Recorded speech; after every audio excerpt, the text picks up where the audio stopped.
¿Qué tal, amigos? Bueno, pues ustedes pueden ver ya en pantalla a nuestro invitado del día de hoy. Recuerde seguir las redes sociales de @RigoPlasencia para que podamos tener una mejor comunicación, pero el día de hoy tenemos a una gran leyenda del básquetbol, no solo de México, sino del mundo, al buen Arturo Guerrero, al que me da muchísimo gusto saludar. ¿Cómo estás, mi querido Arturo? Un verdadero placer platicar contigo y verte.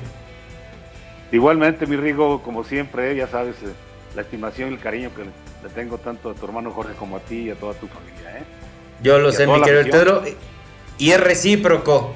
Oye, Arturo, Muy bueno, pues vamos a empezar esta charla. Estas charlas, más allá de entrevistas, es ir platicarle a la gente quién es Arturo Guerrero, ¿no? Muchos lo saben, la gente del fútbol, que diga del básquetbol, pero ¿Qué pasó? ¿Qué al final pasó? del día, sí, ya, bueno, es una pelota redonda de todos modos, ¿no? Al final del día. Y hay redes de Sí, por pero medio. Oye, una leyenda del básquetbol, pero platícale un poquito al auditorio cómo es que tú te involucras. Sé que de muy niño te enamoras de este deporte.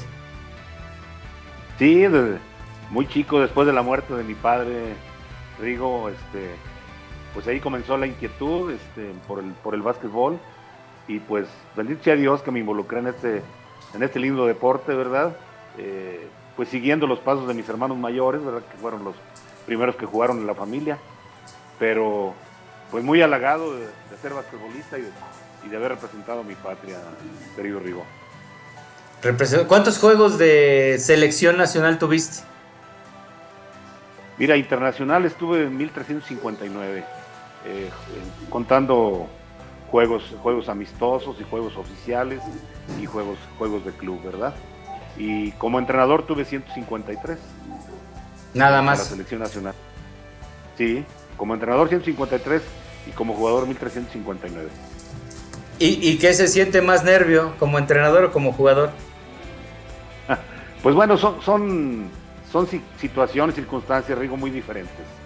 Porque como jugador pues tienes el compromiso dentro de la cancha, tienes el compromiso de dar todo y ajustarte a las indicaciones y a los lineamientos del entrenador, ¿verdad? Y ya como entrenador precisamente tú tienes que pensar en todos los elementos que tienes, en todo el equipo. Es una responsabilidad un poco más grande porque ya es la responsabilidad de todo el equipo, el funcionamiento en grupo y la armonía del equipo y todo, ¿verdad?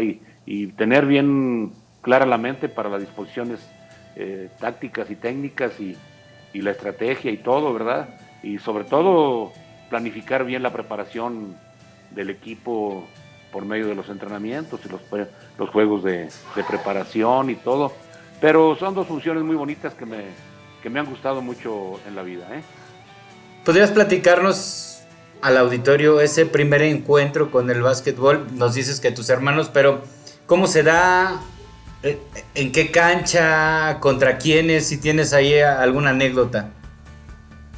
Pues bueno, de juego pues ya fue posteriormente, ¿verdad? Pero el inicio, como aquí en León había una cancha que era muy famosa, que era muy tradicional, aquí del básquetbol leonés y de Guanajuato, que era la Arena Isabel, y donde precisamente yo me inicié en esa cancha, ¿verdad?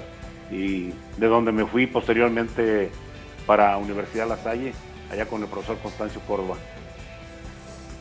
Qué leyenda, el profesor Constancio Córdoba. ¿Qué le aprendiste como entrenador a él? Oh, muchísimas cosas. El profe para mí fue un guía no solamente en el ámbito deportivo, sino en el ámbito de vida. Hicimos una amistad muy bonita, ¿verdad? Y sobre todo de mucho respeto. Y yo al profe Córdoba pues le estoy muy agradecido por tantas cosas que me enseñó y sobre todo cómo manejar grupos, cómo manejar equipos, cómo conducirse con autoridad y con responsabilidad compartida dentro de. Por ahí hice una pequeña investigación. No siempre Mano Santa fue tu apodo. Tuviste por ahí otro. ¿Por qué te Sí. apodaron así el Pitos Guerrero? Mira, Rigo, es que acá, uh, ya ves que aquí tenemos cerca a la Virgen de San Juan de los Lagos. Ok. Y allá en San Juan de los Lagos es muy tradicional cuando vas allá a pagar alguna manda, comprar pititos de barro. Ok. Te venden por puños y todo. Entonces yo acompañaba a mi mamá a pagar su manda cada año y pues una ocasión me traje bastantes pititos a la escuela. Yo estaba en la primaria, estaba en tercero de primaria. Y entonces cuando les doy a mis compañeros ahí en el grupo, les reparto los pititos. Uno de mis compañeros dice, qué lata das con tus pitos, te vamos a poner el pitos. Y de ahí que nació ese apodo del pitos. Y ya se fue popularizando aquí en todo, sobre todo aquí en el centro de la República, porque en otros estados fuera de San Luis Potosí, de Michoacán, de Jalisco, de Aguascalientes, pues ya me conocen allá por el mote que me puso Don Nacho Hernández, que fue Mano Santa. Y a ese, me imagino, bueno, te lo ponen por tu efectividad. Un día me platicabas que en la actualidad cualquier jugador de la NBA, pues no es bueno porque no tiene arriba del 50 de efectividad. Cuéntanos un poquito de eso. Pues exactamente, fíjate que ahorita, pues como tú ves y toda la gente ve, ¿verdad? Es mucho más espectacular el básquetbol ahora, ¿verdad? Pero lógicamente es menos efectivo. Anteriormente, pues en los eventos internacionales habíamos muchos jugadores que teníamos porcentajes arriba del 50%, ¿verdad? Y ahora pues en la NBA ya un porcentaje de 43%, 44% es un porcentaje muy bueno. Solamente los jugadores que juegan dentro de la pintura, los postes, los 5, los 4, pues son los que tienen porcentajes arriba del 50%. Si tú analizas, todos ellos, precisamente por la cercanía que están jugando con el aro, pues su porcentaje es mucho más alto que los jugadores externos, ¿verdad? Y esto, los porcentajes pues, han disminuido. Como tú sabes, precisamente en Atenas, que nos tocó narrar allá los Juegos de los Juegos Olímpicos de Atenas en 2004, Jorge y tu servidor, pues ahí va Alan Iverson, campeón anotador de la NBA, y en Atenas estuvo abajo del 30% de porcentaje. ¿Tú crees que eso no puede ser, verdad, en un jugador con esa categoría, verdad? Y en un ambiente internacional que lógicamente se diría que iba a dominar bastante fácil. ¿Y eso se debe a la velocidad del juego? ¿O porque, como tú lo mencionas, como les gusta más el tiro a rango corto, pues se evitan el tiro de media y larga distancia?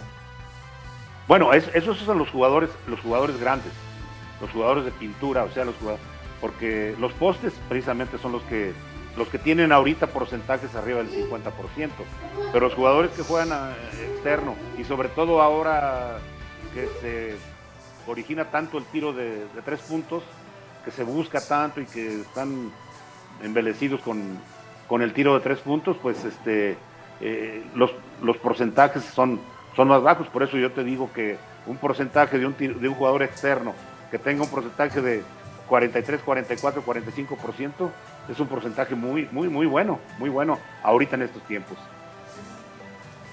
Y ahora también han sacrificado otra cosa.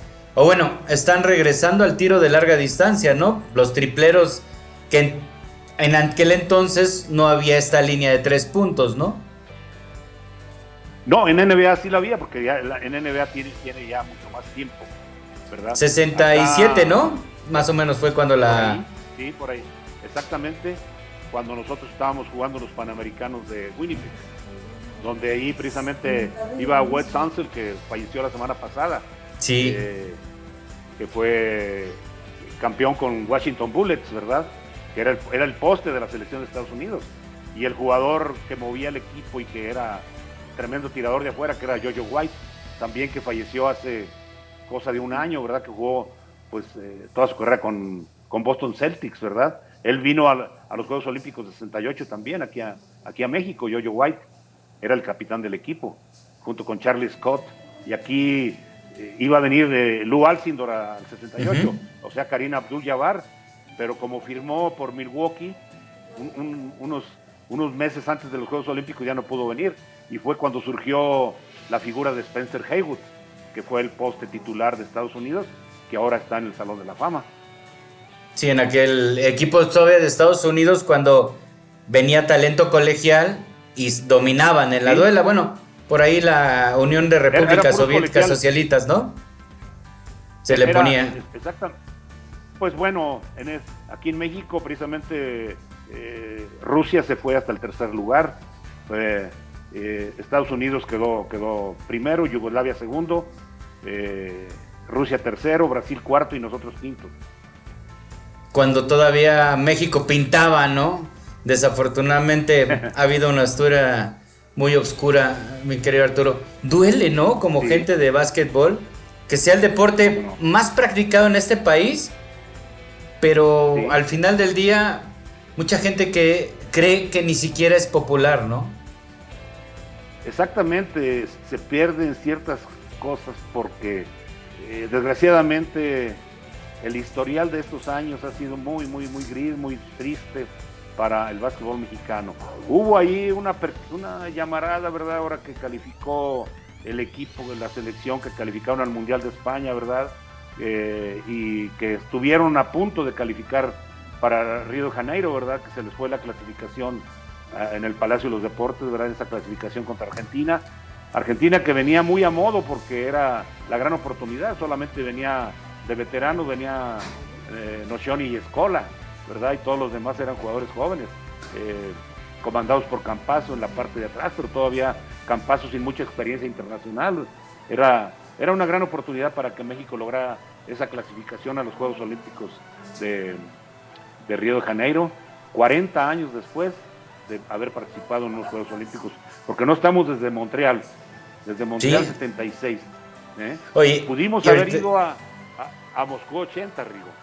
Desafortunadamente por los problemas administrativos que hubo entre el licenciado Guillermo López Portillo y don Mario Vázquez Raña, no nos dieron el aval para ir allá, porque jugamos el preolímpico en Puerto Rico y quedamos un puesto abajo de la clasificación, pero como hubo el boicot, nos daba la clasificación para ir a Moscú, pero no nos dio el aval don Mario Vázquez Raña para ir a Moscú, porque argumentó que no nos habíamos ganado el derecho en la cancha, ¿verdad?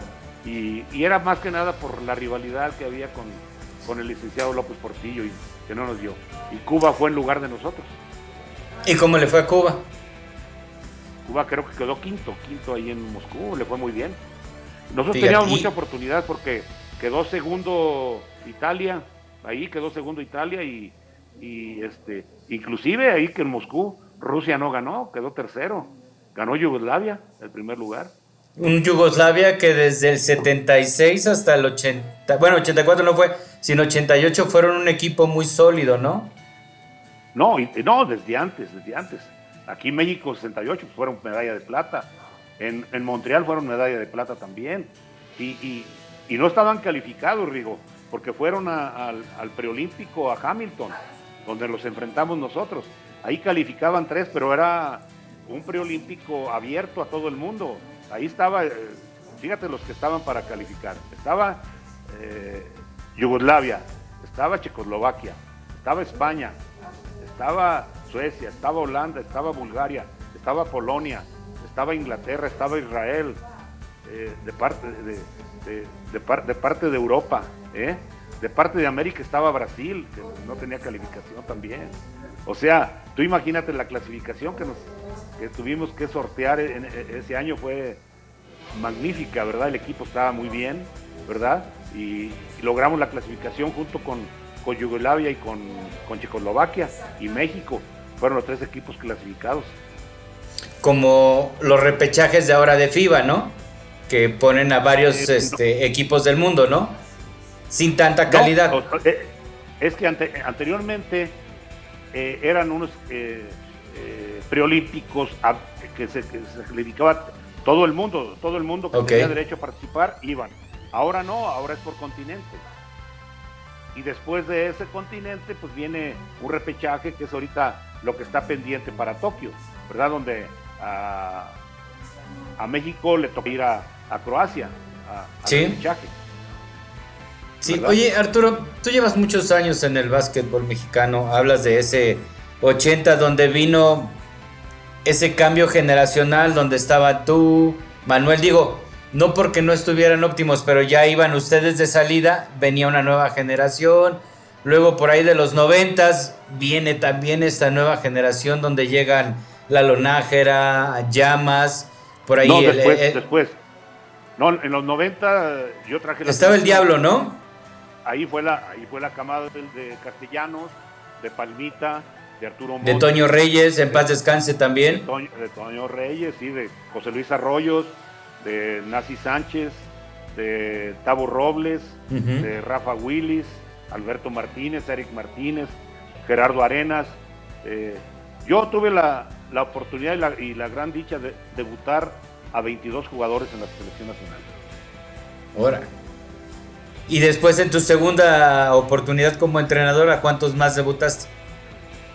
En la siguiente oportunidad, no, ya los que tomé, porque los tomé nada más en 2009 Ujú. para ir al Centroamericano de Cancún, donde ganamos la medalla de oro, y posteriormente la clasificación para el Campeonato Mundial para Turquía 2010, que no logramos la clasificación, nos quedamos un lugar abajo de la clasificación en Puerto Rico y no logramos. Pero hubo muchos problemas extracancha, Rigo, que no quisiera ahorita enumerar ya nada de eso, porque yo creo que no cabe ya, tú sabes y todo el mundo lo sabe, quienes mancharon y le hicieron mucho daño al básquetbol mexicano. Diría Juan Gabriel, o más bien el príncipe de la canción José José, ya lo pasado, pasado, ¿no?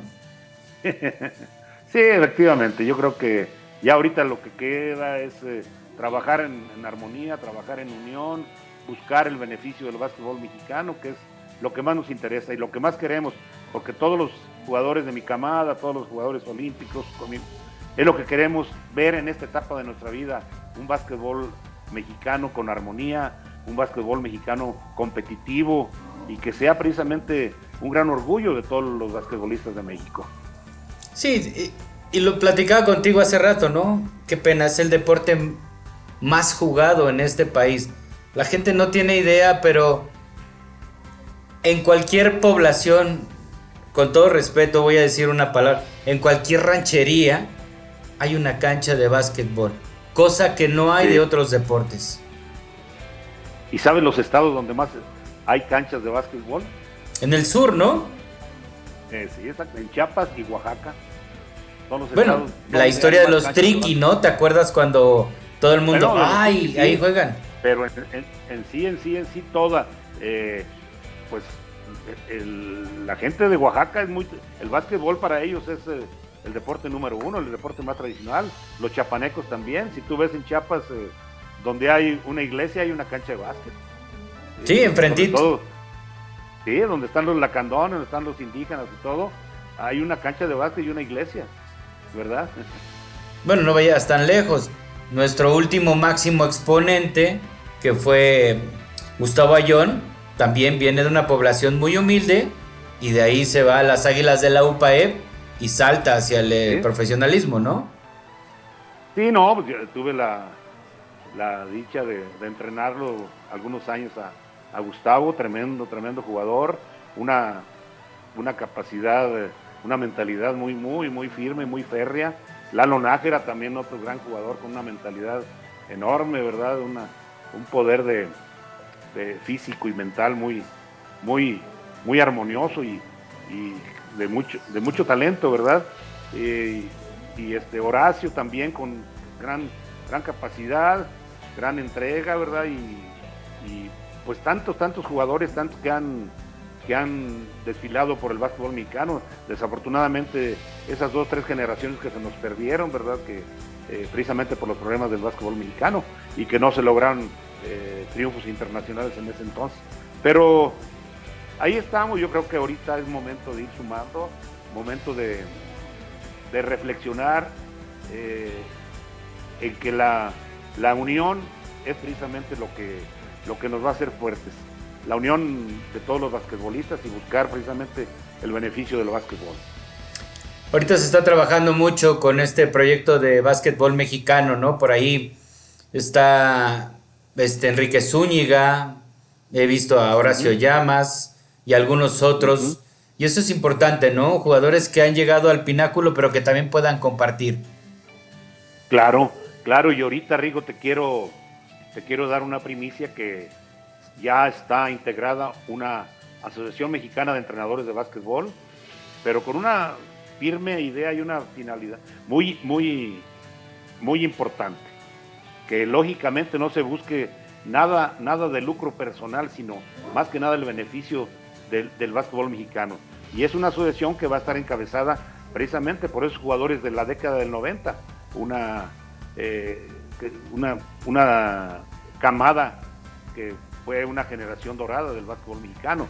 Va a estar encabezada como presidente va Enrique González el Palmita, como vicepresidente va José Luis Arroyos, como secretario va Olivia Carrillo, secretario técnico va el Nazi Sánchez, tesorero va Paco Siller, comisario de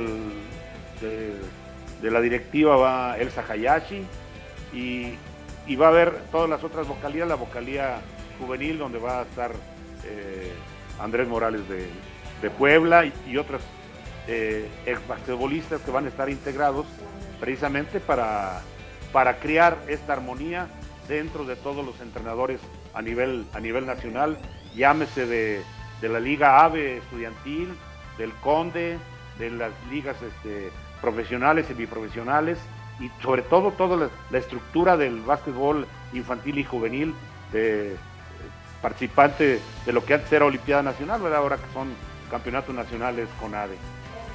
Fíjate que me llama mucho la atención ahorita que me dijiste la Liga AVE. He estado muy de cerca trabajando con la CONADEIP, que es finalmente quien rige esta liga y que está muy consciente del... Pero como que en México falta ese puente del básquetbol colegial al básquetbol profesional. Como que les falta el poder hacer ese eslabón. ¿Qué crees que es lo que se necesite? Sí, fíjate, tienes mucha razón, Rigo. Yo creo que aquí ha faltado un poco más de fogueo, sobre todo en el ámbito internacional para los jugadores colegiales.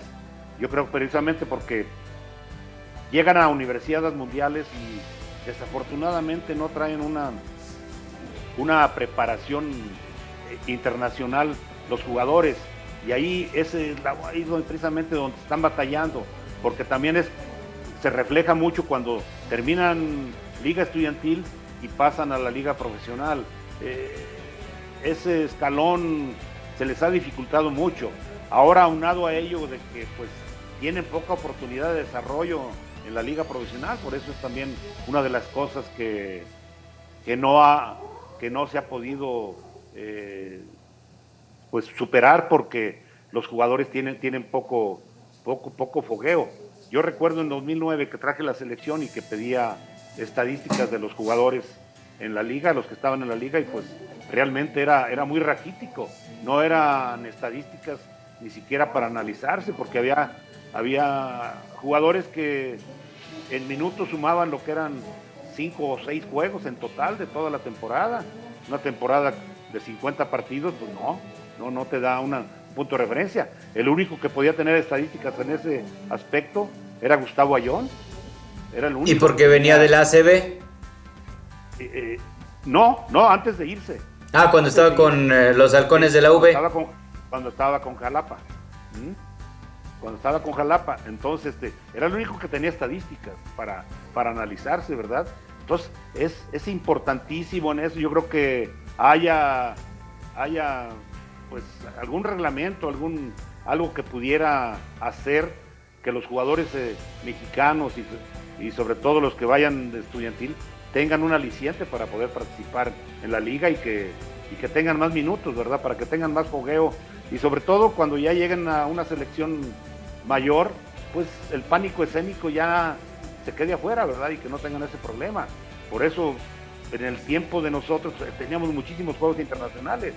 Nosotros a nivel internacional jugábamos 50, 60, 70 al año, que era importantísimo para nosotros. Hacíamos giras a Estados Unidos en noviembre y diciembre, en los cuales jugábamos de 25 a 30 partidos con las mejores universidades de Estados Unidos. Era un gran fogueo para nosotros. Teníamos giras a Sudamérica, donde jugábamos tanto en Brasil como en Uruguay y en Argentina, que era un fogueo bastante bueno también para nosotros. Más aparte, los juegos oficiales que marcaba FIBA o que marcaba el Comité Olímpico. Estuviste tú, ahorita regresando ya a tu historia, muy cerca del NBA. Sé que no fuiste Sí. por tema de selección, pero al final del día, ¿no te quedó ese gusanito de jugar en esa liga? Pues fíjate que sí, Rigo, pero no, arrepentimiento no, nomás sí me queda el gusanito de decir qué hubiera pasado si Arturo Guerrero juega NBA, ¿verdad? Pero créeme lo que en arrepentimiento por ello, no, me queda esa cosquita, pero lo que sí internacionalmente pude jugar con equipos, estoy muy contento. Por ejemplo, el haber estado en Brasil y jugar ese campeonato mundial de clubes con ellos, que fue algo importantísimo y donde me tocó ser el jugador más valioso de ese torneo, pues me da muchísimo gusto y mucha satisfacción. Me hubiera dado más gusto haberme quedado más tiempo ahí con Sirio. Desafortunadamente yo quería irme a Europa y surgió ahí una oportunidad y fue que tomé la decisión de irme a Europa, ¿verdad? Pero yo en Brasil estaba muy contento y muy a gusto con el equipo sirio, ¿eh? Cuando llegas a Europa, ¿cuál es tu primera impresión de aquel tipo de básquetbol? Muy distinto al que estabas acostumbrado a jugar. No, fíjate que bueno, porque te digo una cosa, Rigo, jugábamos mucho internacionalmente, o sea, inclusive quien era mi entrenador allá en Italia, pues fue un jugador que yo lo enfrenté varias veces, ¿verdad? Franco Lombardi, ¿verdad? Y tuvimos mucha rivalidad dentro de la cancha, ¿verdad? Entonces, él era mi entrenador y varios de los jugadores con los que estuve yo allá, pues yo había jugado ya varias veces, ¿verdad? Y los rivales, pues a todos ya me los había encontrado en alguna u otra cancha, ¿verdad? O sea, esto es precisamente lo que yo quisiera que los jugadores acá en México, tanto de AVE como de la liga profesional, tengan ese fogueo. Pero desafortunadamente, Rigo, ya no hay esa facilidad para que los jugadores se integren a una selección. Anteriormente las federaciones tenían el derecho a convocar a sus jugadores y tenerlos el tiempo que quisieran entrenando, y más o menos el tiempo que se entrenaba con una selección era de 2 a 3 meses de preparación para torneos internacionales, ¿verdad? Y estábamos concentrados ahí en el Centro Olímpico. Pero posteriormente, cuando los clubes fueron superando a las federaciones, pues ahí vino este problema. Ahorita, por ejemplo, dentro de la Federación Internacional de Básquetbol, los selecciones pueden pedir a sus jugadores, pero solamente 15 días antes de un evento, y que el evento sea convocado por FIBA, porque si es un evento de otra naturaleza, los jugadores tienen la opción de ir o no ir. Digamos que tendría que ser un juego oficial para poder ir a la convocatoria. Exacto, un compromiso convocado por la Federación Internacional. Porque, por Pues ejemplo, ahí... Juegos Centroamericanos y del Caribe o Juegos Panamericanos, que no los convoca la FIBA, sino los convoca el Comité Olímpico, los jugadores pueden decir si van o no van. Sí, O que los mismos pertenecen clubes. a las federaciones, bueno, más bien a las Confederación Centroamericana o al Panam Games, ¿no? Sí, exactamente. Donde van por delegación, Juegos Centroamericanos y del Caribe, o no, ahí no. Pero cuando hay el centroamericano, o sea, el de Cocaba y el Centrobásquet, esos sí son convocados por FIBA. Y ahí sí los jugadores son juegos oficiales, que si la federación los quiere convocar y tienen que ir a esos eventos internacionales, ahí sí FIBA puede intervenir, ¿verdad? Pero en los otros centroamericanos y del Caribe o panamericanos, ahí no tiene intervención la Federación Internacional. ¿Alguna vez te costó trabajo jugar básquetbol? Pues al principio, Rigo, tuve, cuando comencé a enseñarme y todo, sí batallaba mucho en el inicio, ¿verdad? Pues no podía coordinar ciertas cosas, ciertos movimientos, pero fue cosa de unos 5 o 6 meses, 5 o 6 meses, seguí preparándome. Yo tenía la firme idea y la firme convicción de estar en los Juegos Olímpicos 68, y pues ahí era una de mis primeras metas, ¿verdad? Para seguir con mi carrera, y afortunadamente logré ese objetivo. Tú que llegaste a puntos altos, ¿qué es lo que necesitas para triunfar? ¿Talento o tenacidad? Pues va todo. Lógicamente, pues el talento, si no se pule, ¿verdad? Pues se queda ahí en talento. Se queda en el ya merito, se queda el que quizá pudo haber hecho esto, pero cuando hay... Yo tengo tres premisas importantes que siempre lo he dicho, que son la disciplina, la disposición y la determinación. Esas premisas siempre las he tenido siempre en mi vida, en mi carrera, en todos los ámbitos de mi vida, y yo creo que estas son premisas para poder lograr el éxito. Las 3D de Mano Santa. Las 3D del deporte. ¿Qué es o cuál de las tres debes de empezar por eso? ¿Disciplina? ¿Disponibilidad? Disciplina, porque la disciplina, teniendo disciplina, eso te induce a la disposición. Y el tener esas dos premisas, que son la disciplina y la disposición, entonces viene la determinación. Y tú lo sabes que el básquetbol es un deporte de precisión, y al ser de precisión es un deporte que requiere mucho la determinación. Y más, por ejemplo, cuando juegas una posición de tirador, de canastero, la determinación es, porque si tomas la bola y tomas la determinación de tirar al aro, pues esa determinación precisamente va a caer la bola y la voy a echar, ¿verdad? Y esa determinación pero si tomas la bola, te levantas a tirar y, hijo, ojalá y caiga, o la tiro de tablero, o la tiro de aro, ya esa duda, la duda te mata ahí. Y además el básquetbol, como cualquier disciplina, es de repetición, ¿no? Volverlo mecánico. No. Sí, exactamente, no. Eso precisamente es lo que te va a dar ya, pues, la cuestión de ser ya un perfeccionista de lo que estás haciendo, de tus movimientos y todo. Pues yo en lo particular, y junto con Raga, nos quedábamos mucho tiempo posterior al entrenamiento perfeccionando movimientos, perfeccionando tiro, buscando ciertas situaciones de juego, ¿verdad? Y haciéndolo constantemente, o sea, era de diario. Y pues tirar de 400 a 600 tiros después del entrenamiento era una rutina para nosotros, Ahorita que mencionas a otro grande del básquet, a Manuel Raga, al volador mexicano, ¿no? Como le apodaban. Sí. Le apodan, ¿no? Todavía lo tenemos entre nosotros, gracias a Dios. Sí, claro. Llegaron a ser... Pues... adelante. No, te digo que su salto era privilegiado, ¿verdad? Y sobre todo su salto de parado, sin tomar vuelo, no, brincaba muchísimo, ¿verdad? Ya en carrera, pues más o menos ahí sí nos dábamos, ¿verdad? Pero de parado, no, era impresionante lo que brincaba Manuel, ¿verdad? Me acuerdo que hacíamos entrenamientos con bolas medicinales de 5 o 6 kilos, ¿verdad? Y que nos ponía Lester a que le pegáramos al aro de abajo, ¿verdad? Repeticiones de 10, hacíamos 5, 6, 7 repeticiones de 10, también cada entrenamiento.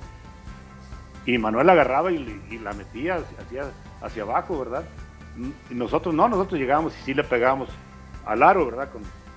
con la bola, ¿verdad? Pero él no, él la bajaba y luego la agarraba abajo y lo otra vez. Sí, tenía mucha fuerza de parado en las piernas. A pesar de que no era tan alto, ¿no? Porque no era un jugador de 2 metros. No. Él, Pombián, la Aguja Quintanar y yo, más o menos éramos de la misma estatura. El único que nos superaba un poquito en estatura ahí del cuadro titular era Toño Ayala, ¿verdad? Pero tampoco no llegaba a 2 metros, Toño Ayala en 1.99, ¿verdad? Pero sí entrenábamos mucho el boxing out, o sea, el no permitir los segundos tiros del equipo contrario. Era algo, un fundamento que nos enseñaba mucho Lester Lane, el encajonar al contrario, ¿verdad? Para que no fuera al tablero y que no nos ganaran no nos agarraran segundos tiros. Y esto fue precisamente algo que se caracterizaba en el equipo mexicano, que pocas veces daba segundos tiros en segundas oportunidades al equipo contrario. Ahorita que decías esto del equipo mexicano, también como que he notado, no solo en básquet, en muchos deportes en la actualidad, el amor a la camiseta, ¿no? El dejarlo todo por tu país. Sí. No, eso definitivamente se ha perdido mucho y sobre todo, sabes una cosa, Rigo, es que ya desde que comenzaron los sueldos exorbitantes y que pues les ha traído más eso, y lógicamente porque pues ellos están buscando asegurar su futuro, ¿verdad? Tener un futuro ya desahogado, ¿verdad? Pero lógicamente yo creo que debe ir de la mano, debe ir compaginado con una cosa con otra, ¿verdad? Yo creo que lo mismo que busquen el aseguramiento de su futuro, también, pues lógicamente tener ese orgullo de representar a su país, de tenerle ese amor a la camiseta nacional. Tú me imagino que sigues oyendo el himno y se te salen las lágrimas. Ay, ¿cómo no? Para mí es... No, olvídate, Rigo, eso es para mí algo muy hermoso, y después como coach tuve el honor y el gusto de escucharlo también, el himno nacional en premiaciones. Hablando de coaches, de todos los que pasaron por tu vida, si hubiera que poner un top 3, ¿quiénes serían? Lester Lane, indudable, Constancio Córdoba y Gustavo Sargente. Okay. ¿Y de jugadores que entrenaste? De jugador, no, ahí sí top 3. Un top 10 te lo pongo más fácil. ¿Un top 10? Así. No, bueno, pues de los que entrené, mira, por ejemplo, de los 90s, indudablemente Palmita, que fue un líder ahí, José Luis, que un tremendo capitán, un tremendo jugador. Y además completo, ¿verdad? Duró muchísimos años jugando, ¿no? ¿Palmita? No, José Luis. ¿José Luis Arroyos? ¿Sí? Sí, pero duró más Palmita, duró más años Palmita. Pero José Luis cierto, también tienes razón. Bastante, Fueron los dos muy longevos. José Luis. Sí, exactamente, y muy entregados, y sobre todo que y luego pues hablando de ese top 10, pues Gustavo Ayón, ¿verdad? Lalo Nájera, Arturo Montes, Óscar Castellanos, el Tavo Robles,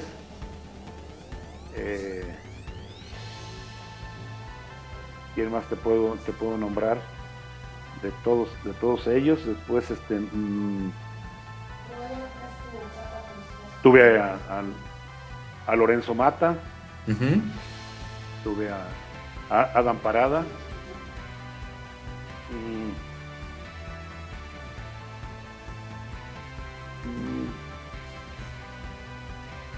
el Chango López, también otro gran jugador, ok, de acá de Jalisco, ¿verdad? Bueno, ahorita que se me venga a la mente, así,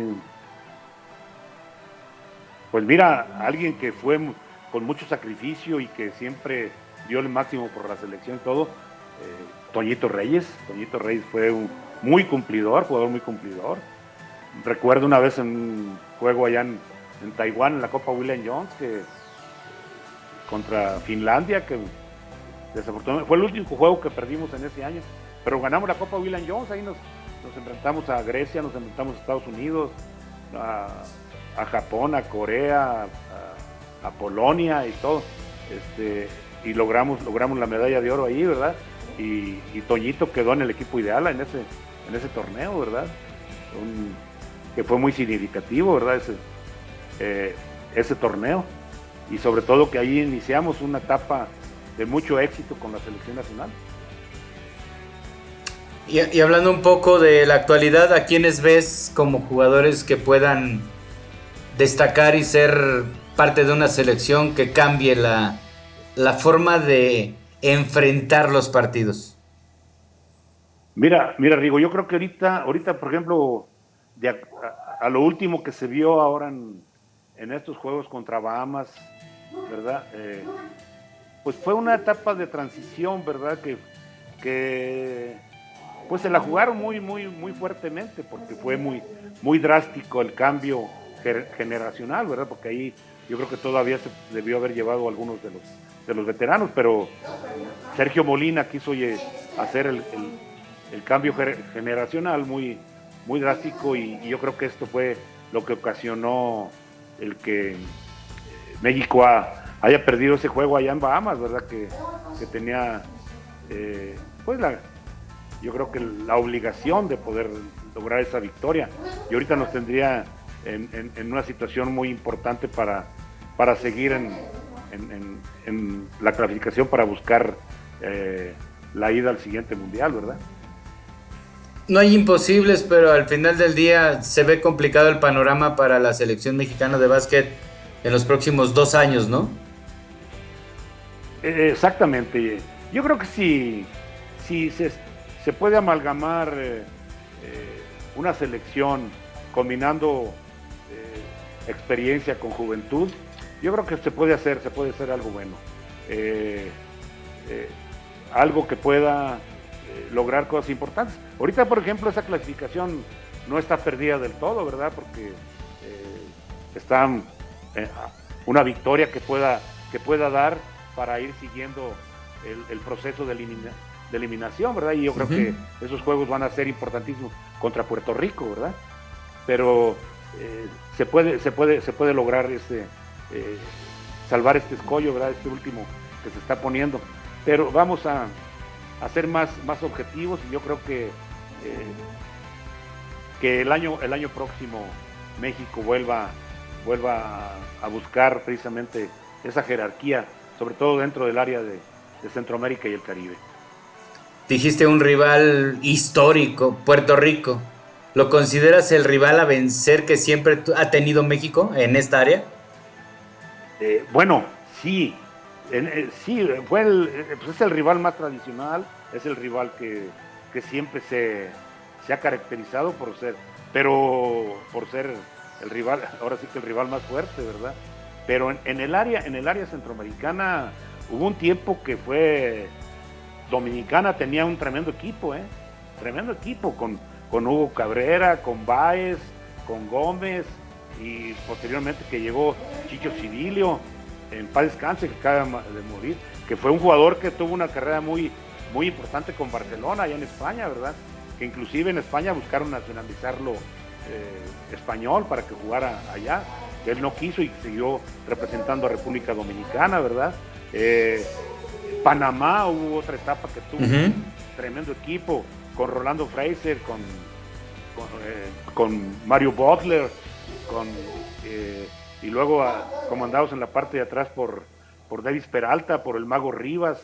Era un equipazo bastante fuerte y bastante competitivo. Reginald, Galvez, tantos jugadores que tuvo, inclusive 2 jugadores que jugaron acá en México como mexicanos, pero eran panameños, los hermanos Chávez, ¿verdad? Okay. El Buki Chávez y su hermano Eddie Chávez, que jugaron con los Santos de San Luis, ¿verdad? Pues inclusive también dentro de los equipos, Bahamas hubo un tiempo que tuvo un equipo muy competitivo, muy fuerte Bahamas, Venezuela no se diga, Venezuela, pues porque inclusive tiene que puede escoger si participar en Centroamérica o jugar en Sudamérica, ¿verdad? Y eso le da precisamente un fogueo más importante a nivel mundial, ¿verdad? Pues era el área centroamericana, no solamente era Puerto Rico, y se nos olvidaba Cuba con todo. Que Cuba ha tenido altibajos, ¿no? Sí, pues es que desgraciadamente por la situación política de Cuba, pues en un preolímpico ahí en Puerto Rico se le fueron 7 jugadores de un jalón, o sea, que los estaba esperando otro cubano que ya se había ido, ya estaba en el exilio y se los llevó, que fue Andrés Giver, ¿verdad? Que se los llevó a todos los demás y pues Cuba se desmanteló completamente. Pero si vamos a los 70s, cuando en Múnich quedó tercero, quedó medalla de bronce en los Juegos Olímpicos, y con un equipo que con nosotros siempre nos dábamos a morir, ¿verdad? Contra ellos, ¿verdad? Y en ese mismo, el año siguiente jugamos el Centro Vasco en Puerto Rico y les ganamos a Cuba para buscar la clasificación al Mundial de 74 en Puerto Rico, ¿verdad? Y con Chapé, con Ruperto Herrera, con Tomás Herrera, con Urguellés, con todo su equipo completo, con Morales, con Miguelito Calderón, todos, con Pedro Roca, completitos, ¿verdad? Y les ganamos precisamente ahí en Puerto Rico. En México 68 también, pues logramos ganarles por un punto también en Palacio de los Deportes, que fue un juego muy cerrado contra ellos. Oye, Arturo, sé que eres un empresario. ¿Cómo le venderías la idea a los niños de que el básquetbol es el mejor deporte? Pues primordialmente, bueno, yo creo que ahí hay que convencer a los niños, hay que trabajar con ellos, ¿verdad? Y sobre todo que sientan ese cariño por el básquetbol. Yo veo muchos niños que cuando le toman el cariño ya al básquetbol, cuando lo practican y están dentro de una cancha, lógicamente ya no quieren salirse de la cancha. Y me reflejo yo mucho en ello, me reflejo bastante porque así sucedió para mí. Cuando yo le empecé a tomar cariño y gusto al básquetbol, Rigo, nadie me podía sacar de una cancha, ¿verdad? Si había la oportunidad. Y yo creo que lo que le podemos vender a los niños, en este caso, es que el deporte del básquetbol es el deporte más formativo, porque es el deporte que, como es uno de los deportes más completos, es un deporte que precisamente te da la oportunidad de poder irte transformando en tu actuar en la vida, en tu formación.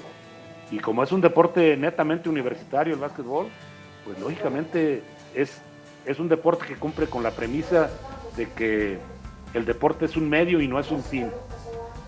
¿Y por qué es un medio? Porque es un deporte que te da la oportunidad a que las universidades te den una beca para que tengas una carrera, y esto precisamente sea la finalidad del básquetbol, el medio para alcanzar un fin.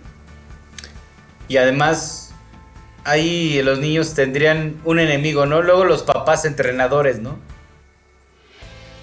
Pues sí, allí hay ejemplos muy positivos, ¿verdad? Que hay, pero en sí yo creo que debe ser más formativo el que sea el conductor, el que sea su entrenador, alguien que realmente no tenga una relación muy directa con la familia. Sí, y además, aunque tú seas y funjas como entrenador, debes de darle ese respeto al entrenador para que enseñe a tu hijo, ¿no? No, claro. Sobre todo, pues ya dejárselo y entregárselo, ¿verdad? Y que la responsabilidad sea compartida, ¿verdad? Esa responsabilidad porque pues el entrenador, lógicamente, se va uno convirtiendo en un segundo padre, en un segundo padre que precisamente cuando el jugador tiene esa confianza con su entrenador y logra esa armonía y esa conjunción, pues es lo más hermoso que puede haber, ¿verdad? Porque el jugador te tiene toda la confianza en muchos aspectos y llega algunas veces a tenerte inclusive más confianza que a su mismo padre. Ahorita que mencionas esto, sin decir nombres, ¿recordarás alguna vez que algún jugador se te acercó y tuviste que fungir de eso, de tutor? Claro que sí, sí, claro que sí. Sí, y pues ahorita, por ejemplo, me da mucho gusto y mucho orgullo ahorita, por ejemplo, Palmita, que perdió a su papá y me pidió que si podía yo ser su segundo padre y me dice papá, ¿verdad? Y me da mucho, mucho gusto. Y eso a veces es más gratificante que cualquier triunfo en la vida, ¿no? ¿Cómo no? ¿Cómo no? Yo inclusive muchas veces a Lester se lo externé, ¿verdad? Que lo quería como un padre, al mismo profesor Córdoba. Y esto, pues yo que adolecí de padre a los 8 años, perdí a mi padre, ¿verdad? Y lógicamente el sentirme respaldado y apoyado por personas como ellos, pues me daba mucha confianza en la vida. Y eso va a una pregunta, ¿no? ¿Qué tan importante es el deporte para poderte salir de cualquier problema, ¿no? Lo que es la Claro, inteligencia emocional, ¿no? claro, claro.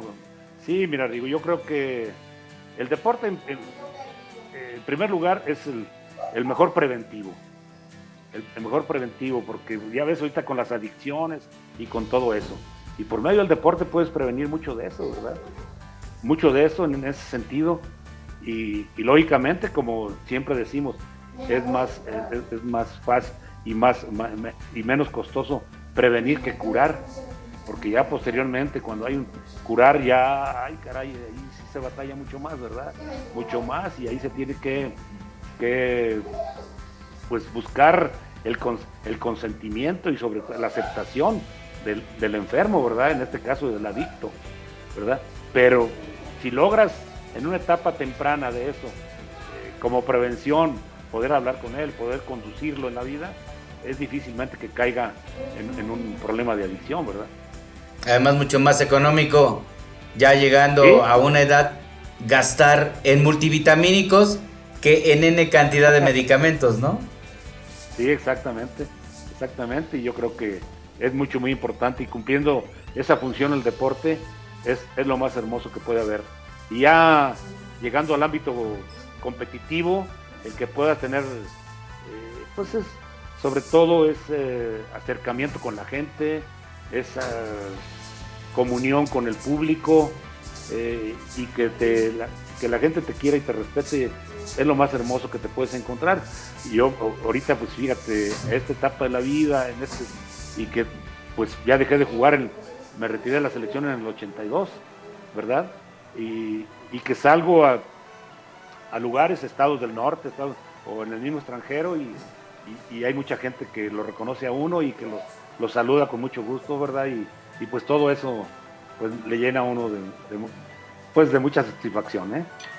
¿Cómo te sentiste la primera vez que se te acercó alguien? Oye, ¿me das su autógrafo? ¿Me deja tomar una foto? No, pues increíble, ¿verdad? Y si todavía en esta etapa siente uno muy bonito cuando la gente quiere tomarse una foto con uno, ¿verdad? A veces que estoy en los aeropuertos y llega la gente a tomarse foto con uno, o en restaurantes, ¿verdad? Todo eso, pues mucha satisfacción y pues es cuando uno por dentro dice, bueno, señal que ha dejado uno huella en la vida, ¿verdad? Como basquetbolista y como ser humano, ¿qué te falta hacer? Digo, ya no como jugador, pero directivo o alguna cosa. No, no, fíjate que ya me pasó esa etapa. Sí estuve todavía hace, ¿qué te puedo decir? Unos 10 años todavía. Estuve pugnando y estuve luchando mucho por tener una posición dentro, o sea, conducir los destinos del básquetbol mexicano, ¿verdad? Pero fuera de la cancha, ya de pantalón largo, como se dice, ¿verdad? Bueno, pues los entrenadores también son de pantalón largo, ¿verdad? Pues sí. No conozco a ninguno de short, no sé si tú te acuerdes de alguno. No, por eso te digo. Pero lógicamente, ya ahorita, más que nada, lo que me inquieta es que el básquetbol vaya por un rumbo, bueno, que vaya por un rumbo definido, que tenga autoridad, que tenga una autoridad reconocida, pero y estar yo apoyando como consejero, como X, ¿verdad? Pero ya en un ámbito y una posición ya por fuera, ¿verdad? Con todos ahí. Ahorita, por ejemplo, ese grupo que te digo de entrenadores, la Asociación Mexicana de Entrenadores de Básquetbol, me gusta mucho ese grupo, son todos de mi cama, o sea, no de mi cama, sino de jugadores que estuvieron conmigo. De tus ¿verdad? Entrenados, ¿no? Exactamente, de mis jugadores, de mis muchachos, ¿verdad? Y lógicamente aquí yendo con autoridad, ¿verdad? Y que se les reconozca como organización adherida y afiliada a los órganos internacionales y nacionales reconocidos por FIBA, y que no haya ningún problema en ese sentido. Y además, lo más importante, ¿no? Que se certifiquen y se actualicen los entrenadores, ¿no? Claro, todo eso, y ahorita ya los muchachos inclusive ya están afiliados a la Asociación Panamericana de Entrenadores y todo, y van tomando posiciones muy buenas, ¿eh? Yo creo que el grupo está muy bien, muy homogéneo, se respetan mucho entre ellos, ¿verdad? Y sobre todo en el ámbito jurídico, pues liderados por el Nazi Sánchez, ¿verdad? Bueno, pues Arturo, como abogado. Se nos acabó el 20, pero como siempre me da mucho placer platicar contigo y escuchar tus anécdotas, porque podríamos pasarnos un día o días hablando de baloncesto contigo, uno de los mejores jugadores de la historia de nuestro país, y me atrevería a decir, pues uno de los, para que la gente no diga que, ay, cómo lo adora, uno de los 500 mejores en la historia de este planeta. Exactamente, muy bien dicho, Riz. Muy sí, bien. Porque no, me iba a decir 100, pero van a decir, ay, es que son cuates, por eso lo adulan, pero me ha tocado ver cómo te reconocen en el extranjero, y es algo que yo siempre he peleado en este país y me da mucho coraje, que no reconozcamos los grandes, quitando el que te confundía al principio el soccer, de ahí en adelante cualquier deporte, béisbol, básquetbol, americano, tenis, natación, no reconocemos el talento que tenemos aquí. Sí, fíjate que muchas veces pasa eso, Rigo, pero bueno, vamos a seguir y sentirnos siempre orgullosos de ser mexicanos, Rigo, ¿eh? Exactamente. Y sobre todo, tú sabes, yo el gran cariño y aprecio que le tengo a tu familia Plasencia, ¿eh? Yo lo sé, Arturo, y que Jorge fue un gran... Y que esta amistad nació por Jorge, ¿no? Hay que decirlo, ¿no? Digo, yo te llegué a entrevistar, pero no había tanto, y esa comunión que tuviste con él después se traspasó a esta amistad que llevamos y que seguiremos llevando mientras tengamos vida. Claro que sí, digo, con muchísimo gusto, y me saludo mucho a Sonia y a sus hijos de Jorge, por favor. De tu parte, mi querido Arturo, te mando un fuerte abrazo y ahí seguiremos dándote lata. No, estoy a todas las órdenes, Beto, ya sabes, lo que se ofrezca, estoy siempre a tus órdenes, Igualmente, pues ahí está, amigos, Arturo el Mano Santa Guerrero. Recuerde seguir las redes sociales y pues las entrevistas que tenemos tanto en Facebook y que se repiten después en el canal de YouTube. Gracias y hasta la próxima.